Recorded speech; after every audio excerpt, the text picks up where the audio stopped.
अस्सलाम वालेकुम, मैं हूं फैसल तारड़। इस वीडियो के अंदर हमने बात करनी है, नामालूम अफराद ने आज फिर इस्लामाबाद हाई कोर्ट के बाहर बड़ी वारदात डाली है। खान की गाड़ी पर भी हमला किया गया है, गिरफ्तारियां भी की गई हैं। इस हवाले से हमने बात करनी है। और फिर साबिक सदर आसफ अली जरदारी साहब के हवाले से भी कुछ अच्छी खबरें नहीं आ रही। दुबई के अंदर क्या चल रहा है, क्यों पीपल्स पार्टी के रहनुमा धड़ाधड़ दुबई जा रहे हैं, इस हवाले से भी हम बात करेंगे। सुप्रीम कोर्ट के अंदर जो फड्डा पड़ा हुआ है, चीफ जस्टिस उमर अता बंदयाल साहब डट चुके हैं। बेइंतहा प्रेशर है, बेइंतहा प्रेशर है। कैंपेन शुरू कर दी गई है, हमले शुरू कर दिए गए हैं। सुप्रीम कोर्ट के अंदर मौजूद ही जजेस के जरिए बगावत और एक इख्तलाफ वाला माहौल पैदा कर दिया गया है। लेकिन उसके बावजूद मैं आपको बता दूं कि चीफ जस्टिस उमर अता बंदयाल डटकर खड़े हो चुके हैं। और आज जो कुछ समाअत हुई वो तो आप जान चुके होंगे, लेकिन दो चार चीजें आपके सामने ऐसी रखूंगा कि जिससे आपको पता चलेगा कि पीडीएम के हाथ में कुछ भी नहीं रह गया, इनके हाथ से सब कुछ निकल चुका है। सबसे पहले जी, खान साहब की आज पेशी थी इस्लामाबाद हाई कोर्ट, क्योंकि दूसरी दफा उन्हें लाहौर हाई कोर्ट से अबूरी जमानत मिली थी 27 मार्च तक की। और आज खान साहब आए और मैंने पिछली वीडियो भी की, आपने देखा ही होगा। हम भी सुबह से ही जो है वो इस्लामाबाद हाई कोर्ट के बाहर मौजूद थे। अब वहां पे पुलिस भी थी, एफसी भी थी और दीगर भी वहां पे सिक्योरिटी वाले लोग थे, यानी बड़ी तादाद में लोग थे, बड़ी तादाद में। शुरू में जब हम गए तो वहां पे बड़ी तादाद में एफसी नजर आई, लेकिन जब मैंने वो सारी फिर वो देखा कि वहां से मरकजी गेट से आगे 1 किलोमीटर तक मैं पैदल चल के गया तो वहां पे इससे भी ज्यादा पुलिस और एफसी थी, यानी लाइनें पुलिस और एफसी की। और अभी ये बताया गया कि इससे पीछे भी जो कश्मीर हाईवे है, G14 है, वहां पर भी बड़ी तादाद में पुलिस वहां पे मौजूद थी। दफा 144 भी नाफिज थी। और आप लोग, क्योंकि जो ज्यादा लोग टीवी देखते हैं, टीवी पर तो वो सारा कुछ चल नहीं रहा था, तो लिहाजा वहां पे एक नामालूम को मैंने देखा। नामालूम से मुराद ये नहीं कि वो एजेंसीज के बंदे थे यार, जो सिविल कपड़ों के अंदर होगा, पुलिस होगी, एफसी होगी, रेंजर होगी, आपको समझ जाएगी कि ये पुलिस है, ये एफसी है, ये रेंजर्स है। लेकिन एक सिविल कपड़ों के अंदर होगा तो आप नहीं पहचान सकते कि एजेंसियों का बंदा है, पुलिस का बंदा है, एफसी का बंदा है, किसका बंदा है। अब एक मैंने देखा सिविल कपड़ों के अंदर इस्लामाबाद हाई कोर्ट के दरवाजे के बिल्कुल सामने, जब खान की गाड़ी वापस चली गई, पेशी हो गई, 7 केसेस के अंदर जमानती हो गई। इतनी बड़ी तादाद में उसने अपने हाथ में ना वो जो होती हैं हथकड़ियां, वो जो प्लास्टिक की हथकड़ियां, इतनी बड़ी तादाद में उसने पकड़ी हुई थी। और इतने में भगदड़ मच गई और पता चला कि कुछ सहाफियों को गिरफ्तार कर लिया गया है। और वहां पे उससे पहले इमरान खान के साथ एक वो कैमरामैन होते हैं नुमान, उनको गिरफ्तार कर लिया। G14 से खबर आई कि वहां पे क्योंकि काफिला रुका था और खान साहब आगे चंद लोगों के साथ आए थे, वहां पे गिरफ्तारियां हुई हैं। और अभी इस्लामाबाद पुलिस का ये मौक़िफ़ आ चुका है, वो कहते हैं कि दफ़ा 144 की जो नाफरमानी करने के, वायलेट करने के जुर्म में हमने 38 लोगों को गिरफ्तार किया। तो ये इस्लामाबाद पुलिस ने एक्सेप्ट कर लिया। लेकिन वहां पे जो मेजॉरिटी के अंदर आप जाकर वीडियोस देख सकते हैं, जो आप कह लें 38 में से जो 30 गिरफ्तारियां हुई होंगी ना, ये उन लोगों ने की हैं। आप देखिए 4 लोग खड़े हुए हैं, 4-5 सिविल कपड़ों के अंदर, आपके पास मजीद लोग आकर खड़े हो जाते हैं।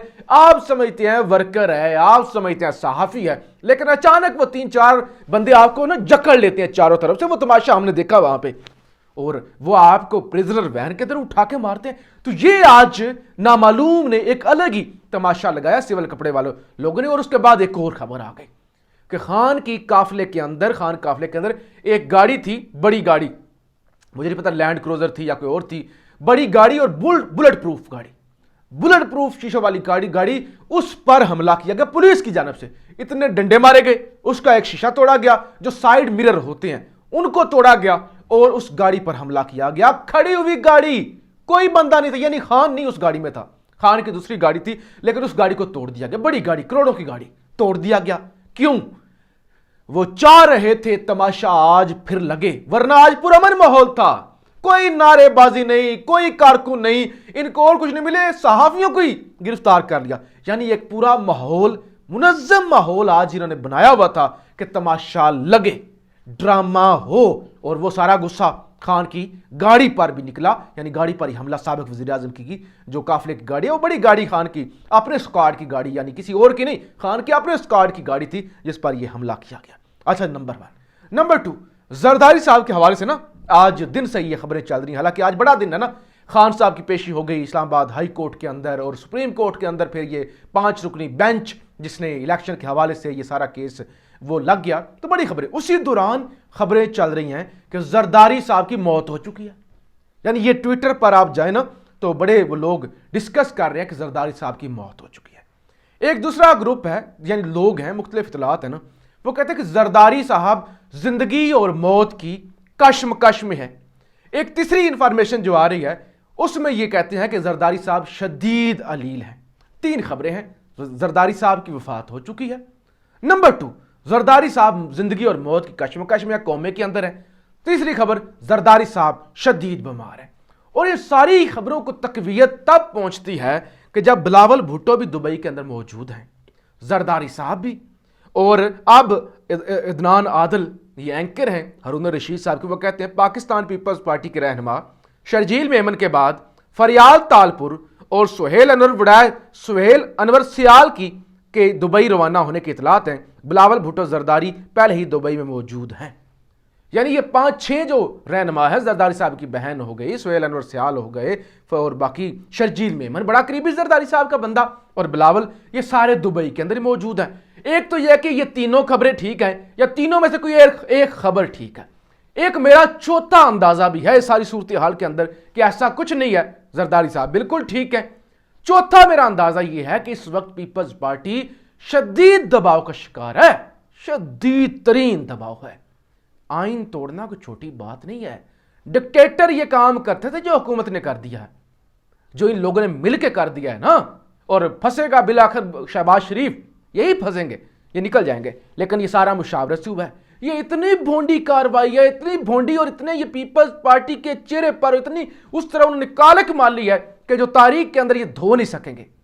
और प्रेशर है, और हो सकता है पीपल्स पार्टी इस सारी सूरत हाल में एक स्पेस क्रिएट करना चाहती हो, या फिर कोई और प्लान, कोई और शैतानी चाल, कोई और जाल, कोई और तरीका, या कोई और डील जिसके जरिए वो सारे मामला दुबई के अंदर तय कर रहे हैं। और जाहिर है जब आर्मी चीफ का मामला था, शहबाज शरीफ ने भी कहा था मुझे कोविड हो गया है, जाहिर है आपको स्पेस चाहिए होती है, आपने रूपोश होना होता है, तो कोई इस तरह का भी एक चौथा मामला भी हो सकता है। लेकिन इस वक्त बड़ी सीरियस खबरें हर तरफ चल रही हैं कि क्या है, अब अल्लाह बेहतर जानता है, क्योंकि पीपल्स पार्टी के जराए से ऐसी कोई खबर आई नहीं है। अच्छा जी, एक तो डॉक्टर आरिफ अलवी ने अटारनी जनरल साबिक बैरिस्टर शहजाद अता अलाई का इस्तीफ़ा कबूल कर लिया है, और सदर मुल्कत ने मंसूर उस्मान अवान को बतौर अटारनी जनरल ऑफ पाकिस्तान तैनात वो कर दिया है। नंबर 2, जैसे ही जनाब समात आज हुई और उस पर समात शुरू हुई, तो उसके बाद जनाब क्या होता है कि जस्टिस जमाल खान मंदोखेल और जस्टिस मंसूर अली शाह साहब, वो जनाब इख्तलाफी नोट दोनों का सामने आ जाता है, और दोनों का इख्तलाफी नोट, और नोट होता है चीफ जस्टिस के खिलाफ, जिसके अंदर लिखा होता है चीफ जस्टिस यानी बेइंतहा लुत्फ उठा रहा है, बेइंतहा ताकत है, आज खुद नोटिस लेने की ताकत है, बेंच तश्कील देने की ताकत है, और ये सारा वो कहते हैं बेसिकली कंट्रोल जो है वो चीफ जस्टिस करता है। चीफ जस्टिस के पास बेइंतहा इख्तियारात हैं। वो कहते हैं वैसे तो हम दूसरे अदारों को कहते हैं कि रेगुलेट हो जाएं, इलेक्शन कमीशन ये करे, फलां अदारा ये करे, हमारे अंदर वो कहते हैं कि उन्होंने जो तासुर दिया है, हमारे अंदर डिक्टेटरशिप है, यानी एक शख्स पूरे सुप्रीम कोर्ट को कंट्रोल करता है। यानी ये इस तरह के इख्तलाफी नोट आना और फिर उसका तासुर ये देना कि ये 2 जज ये हो गए और बाकी जस्टिस मिल्ला और बाकी जज जो 4, यानी ये 4 जजेस जो हैं वो इस आज खुद नोटिस के खिलाफ थे, तो लिहाजा ये जो चीफ जस्टिस साहब ने फैसला दिया था वो बड़ा कमजोर फैसला है। हालांकि ये बेवकूफ़ है, इख्तलाफी नोट तो आते रहते हैं, लेकिन इख्तलाफी नोट का मतलब ये नहीं होता कि ये कोई फैसला है। अब जनाब आज जो समात हुई उसके अंदर 2-3 चीज़ें बड़ी अहम थी। सबसे पहले तो जनाब बेंच जो है, इस बेंच के अंदर जस्टिस चीफ जस्टिस खुद हो गए, जस्टिस इजाजुल हसन हो गए, जस्टिस मुनीब अख्तर हो गए, जस्टिस अमीनुद्दीन खान हो गए और जस्टिस जमाल खान मंदोखेल साहब हो गए। 2-3 चीज़ बड़े अहम हैं जो आज उन्होंने कही। एक, उन्होंने कहा कि पाकिस्तान की तारीख के अंदर पहली दफ़ा हुआ है कि सदर पाकिस्तान ने इलेक्शन की डेट दी है और इलेक्शन कमीशन ने यह डेट तब्दील कर दी है। तो क्या इख्तियार है इलेक्शन कमीशन के पास कि सदर की दी हुई डेट वो तब्दील करे? वो कहते हैं ये मेन मुद्दा है जिस पे हमने समाअत करनी है। नंबर 2, आपने डेट तब्दील कर दी, आपने 8 अक्टूबर की डेट दे दी और गलबन 8 अक्टूबर था जब पाकिस्तान में मार्शल लॉ लगा था 99 में। अच्छा, आपने वो वाली डेट दे दी, यानी 5-6 महीने दूर, लिहाजा डेट तो आपने दे दी, इलेक्शन आपने कर दिया। क्या ये अबूरी सेटअप जो सिर्फ 90 दिन के लिए होता है, क्या ये आगे चलेगा? क्या ये भी फिर 8 अक्टूबर तक चलेगा? ये वो जुमला है, ये वो चीज है जो कानूनी चीज है, जो अहम चीज है जिस पे ये हुकूमत फंस चुकी है और सारे बगल बच्चे और फंस चुके हैं। सदर की डेट, क्या उसको वायलेट किया जा सकता है? नहीं किया जा सकता। सुप्रीम कमांडर है, चीफ एग्जीक्यूटिव है। फिर आपने इलेक्शन आगे कर दिया, आइन 90 दिन से आगे गुंजाइश नहीं देता। आइन ये जो अबूरी सेटअप है, आप कैसे इनको 9 महीनों तक चलाएंगे? 6 महीने आप आगे ले गए, 3 महीने ये आप 9 महीने तक चलाएंगे। बल्कि पहले भी आपने 30 अप्रैल को भी इलेक्शन होते और फिर तब तक भी 90 दिन से आगे ये अबूरी हुकूमत जा चुकी होती। तो कैसे, यानी ये 1 साल तक अपने अबूरी सेटअप चलाना है? तो लिहाजा ये वो चीजें हैं जो समझ से बालातर हैं, जो चीजें साफ तौर पर बताती हैं कि इस सारी सूरत हाल के अंदर और फिर आज के रिमार्क्स और आज की गुफ्तगू और जजेस का एतमाद, और ये ज़ाहिर आइनी मामला है, और इस सारी सूरत हाल पे ये साफ तौर पे वाज़िया अब नज़र आ रहा है कि इलेक्शन तो होंगे, इलेक्शन तो जनाब अप्रैल में ही होंगे या इसी डेट पर होंगे, और इसके बाद बच्चे जमूरे, ये मुंशी, ये सारे इंपोर्टेड ये ज़रूर रगड़े जाएंगे। इस सारी सूरत हाल में ये रगड़े जाएंगे और सुप्रीम कोर्ट पर ये दबाव डाल रहे हैं। आज मरियम नवाज ने जनाब अपने तर्जमानों के साथ मीटिंग की है, जियो न्यूज़ की खबर है, जिसमें एक जियो न्यूज़ भी वैसे सुप्रीम कोर्ट पर बहुत ज़्यादा दबाव डलवा रहा है, बहुत ज़्यादा प्रेशर है।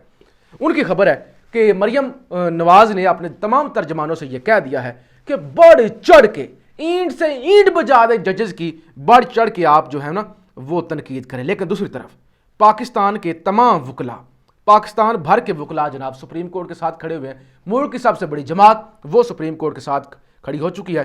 2 जजेस का आज का फैसला बेंच फिक्सिंग के बारे में हमारे बयानिए की जीत है। ये जनाब बेंच फिक्सिंग मरियम नवाज को बस वो मौका मिल गया। दूसरा जनाब एक तो और आ गया सुप्रीम कोर्ट समात, ये जनाब बहुत बड़ी खबर मेरे सामने थी जियो न्यूज़ की। इंतखाबात तब तक नहीं हो सकते जब तक हालात साजगार नहीं हो सकते, और मरियम नवाज ने कहा है कि जो है ना बैंड बजा दे। इतनी तनकीद करें कि लग पता जाए, इतना अदलिया पे जो है प्रेशर डालें। लेकिन दूसरी तरफ तमाम पाकिस्तान के वकला जो हैं वो खड़े हो चुके हैं, और बिल आखिर जीत जो है वो आइन की होगी। और ये लोग बहुत बुरी तरह फंस चुके हैं। कल 11:30 बजे दोबारा इस केस पर समाअत होगी, और 1-2 दिन के अंदर ही सुप्रीम कोर्ट ये फैसला कर देगी। लंबा ये केस डिले करने की कोशिश की गई कि नया अटार्नी जनरल आना है, 2-3 दिन का टाइम दे दे, लेकिन चीफ जस्टिस ने कहा कि नहीं, अब ऐसा नहीं होगा। तो लिहाजा ये लोग बुरी तरह फंसने जा रहे हैं। अपनी राय का इजहार ज़रूर कीजिएगा। पाकिस्तान जिंदाबाद।